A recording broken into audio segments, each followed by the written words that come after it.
आज ମୁଁ ବହୁତ ଖୁସି। କ'ଣ ପାଇଁ ମୁଁ ଏମିତି କହିଲି ମୋର ଖୁସିର କାରଣ ଜାଣିବା ପାଇଁ ହେଲେ ଆପଣମାନଙ୍କୁ ମୋର ଫୁଲ୍ ଭିଡ଼ିଓଟି ଦେଖିବାକୁ ପଡ଼ିବ। ସକାଳୁ ଉଠିଲା ବେଳକୁ ହୁଲୁ ହୁଲୁ ଶବ୍ଦ ଶୁଭୁଥିଲା। ମାମାକୁ ପଚାରିଲା ବେଳକୁ ମାମା ମୋତେ ନେଇ ଦେଖେଇଥିଲା ଯେ ଜେଜେମା ଆଜି ପୂଜା କରୁଛନ୍ତି ଲକ୍ଷ୍ମୀ ମାଙ୍କୁ, କାହିଁକିନା ଆଜି ଥିଲା ମାଣବସା ଗୁରୁବାର ବୋଲି। ଘର ସାରା କେତେ ସୁନ୍ଦର ଛିଟା ପଡ଼ିଥିଲା, ତାକୁ ଦେଖି ମୋତେ ବହୁତ ଖୁସି ଲାଗୁଥିଲା। ମୋତେ ଦେଖିଲେ ବାପା ଏଇ ଝିଣ୍ଟିକାଟାକୁ ଯୋଉଟାକୁ ଦେଖି ମୋତେ ବହୁତ ଡର ଲାଗୁଥିଲା। ହଉ, ଏବେ ମୁଁ କହୁଛି ମୋ ଖୁସିର କାରଣ। ମୋ ଖୁସିର କାରଣ ହେଉଛି ଏଇ ଅଳତା ଗାର।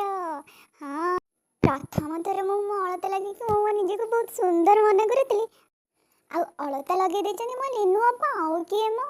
ହଉ, ମୁଁ ତ ଅଳତା ଲଗେଇକି ଆଜି ବହୁତ ଖୁସି ହେଇଛି। ଆପଣମାନେ ମୋତେ କମେଣ୍ଟରେ କହିବେ ମୁଁ କେମିତି ଦେଖାଯାଉଛି।